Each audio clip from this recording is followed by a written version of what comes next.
Instead of providing a summary of the diverse research that's being done within the ESM community or ESM working group, I decided to focus on just one example of applying the Earth system model version of ACCESS in a more policy-relevant field, specifically around meeting or realizing the Paris Agreement targets and pledges. As you know, there is a lot of interest in assessing the impacts of 1.5 to 2 degrees of global warming, including what the implications might be if we fail to limit global warming at those levels. So in this talk, we're going to explore the evolution of the climate at different global warming levels based on millennium-length simulations with ACCESS-ESM 1.5.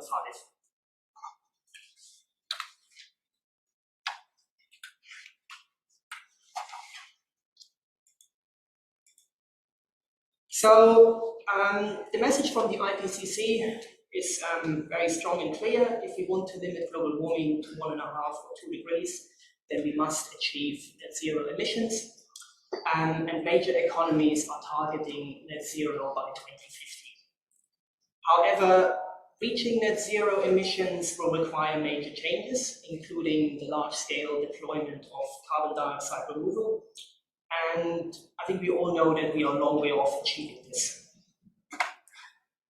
So, despite the urgency and the strong focus on net zero emissions in policymaking, we actually don't have the right framework or experiments available to assess the implications or impacts of a stabilized climate at the 1.5 or 2 degrees level.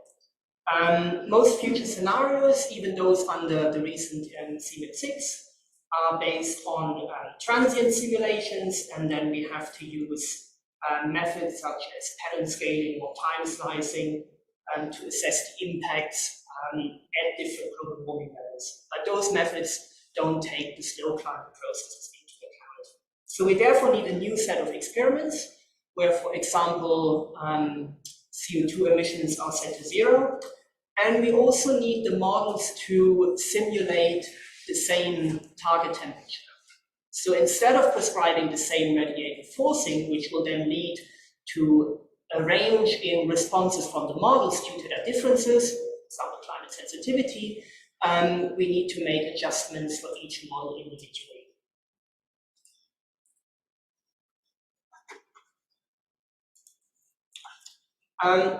There are multiple ways of simulating a stabilized climate at a specific temperature target, and approaches range from highly idealized simulations to really complex frameworks where, for example, equivalent CO2 emissions are calculated in a more adaptive way based on past emissions and past warming.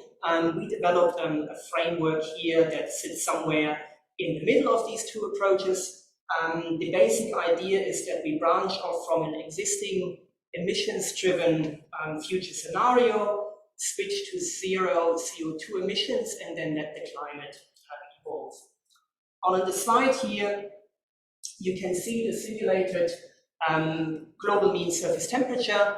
In black, you have the emissions-driven control run that's only shown for reference here, then in green, the emissions-driven historical simulation, which continues into the future as future scenario SSP 585, and then we branch off at various points in time into our stabilization runs. And the stabilization runs are shown here in the orange and red colors. We have done 7 simulations so far, covering a range of potential target temperatures from about 1.2 to 3.5 degrees. And you can see that at least in our simulations, we still have a small trend in those stabilized runs. It's relatively small, it's about 0.3 Kelvin over the 1,000-year period.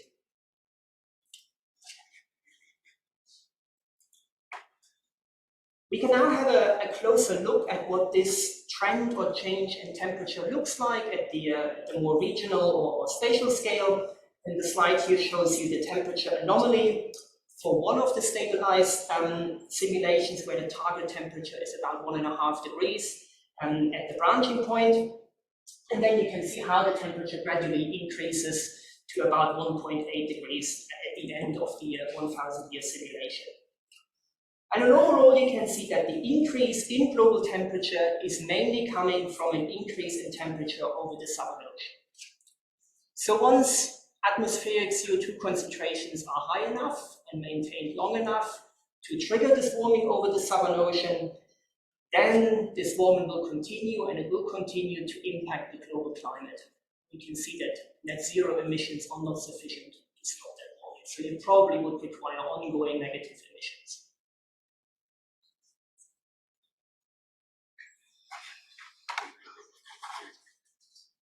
So in the previous slide, we just looked at the trend or change in temperature in a single stabilization simulation. We can also compare the climate at the same global warming level from different simulations. So here we are looking at 3 different worlds derived from 3 different simulations, but they all have the same global warming level of 1.5 degrees. So the first 1.5 degree world is derived from SSP-585 time slice, and we only average here over 20 years. The second world is derived from a stabilized run after about 300 years, averaged over 100 years, and then the third world is derived from a different stabilization run after about 800 years. And in the plots at the bottom, you can see that although they are all 1.5 degree global warming worlds, the regional temperature looks very different. The temperature pattern is shown here as the difference or anomaly from the PI control run, and you can see that in the time slice on the very left for the SSP-585 simulation, we see the strong warming mainly over the Arctic, whereas in the stabilized runs, this warming over the Arctic is somewhat reduced, but we have this additional warming over the Southern Ocean.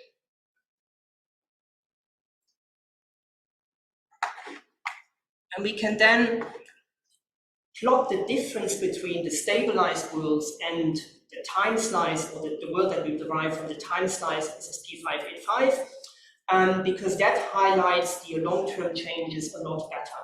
So you can see that in the stabilized world, we get a cooling over large northern hemisphere regions, mainly over the land, whereas we get this warming over the Southern Ocean in the southern hemisphere. And the contrast between cooling over the northern hemisphere regions and the warming over the Southern Ocean, that contrast increases the longer the time scale is for our stabilization runs.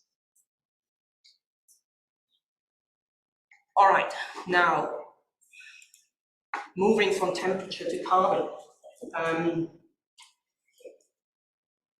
This slide here shows the atmospheric CO2 concentrations as anomalies for all the runs that we have done. There isn't really anything surprising here. So once we switch to zero CO2 emissions, atmospheric CO2 concentrations start to decline due to the continued uptake of carbon by the land and the oceans. And you can see it takes quite a long time for atmospheric CO2 concentrations to stabilize again.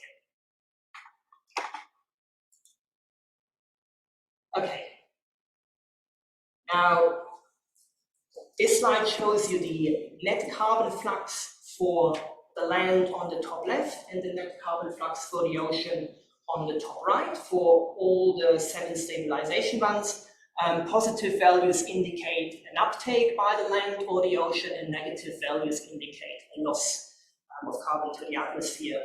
The cumulative flux is shown at the bottom, again for the land on the left, for the ocean on the right. And the cumulative flux basically provides you with the total carbon uptake over that period.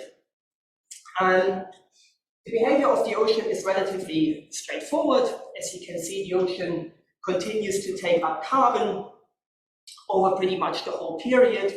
And for the lower branching points, the ocean becomes neutral towards the end of the 1,000-year period. The behavior of the land is quite different. Initially, the land continues to take up carbon over the first 100 years or so, but then instead of becoming neutral again, the land turns into a small carbon source, and it remains a carbon source for a very long time. as you can see in the cumulative plot in the bottom left. And we then started to look what those changes in the land carbon flux look like at the spatial scale. Due to the large variability in the land carbon flux, we really have to average over a long time period so that we can see a pattern emerging. So on the left-hand side, you can see the net flux averaged over the first 200 years for 2 of the stabilization runs that we have done. Again, positive values indicate here a land sink, shown in the red colors, and negative values indicate a source, shown in the blue colors. Overall, the pattern looks very similar for the 2 simulations, here with strong sinks in the northern hemisphere, mid to high northern latitudes. And on the left-hand side, you can see then the net flux, how that changes after about 500 years, so halfway through the stabilization runs. A lot of the sinks have turned into sources.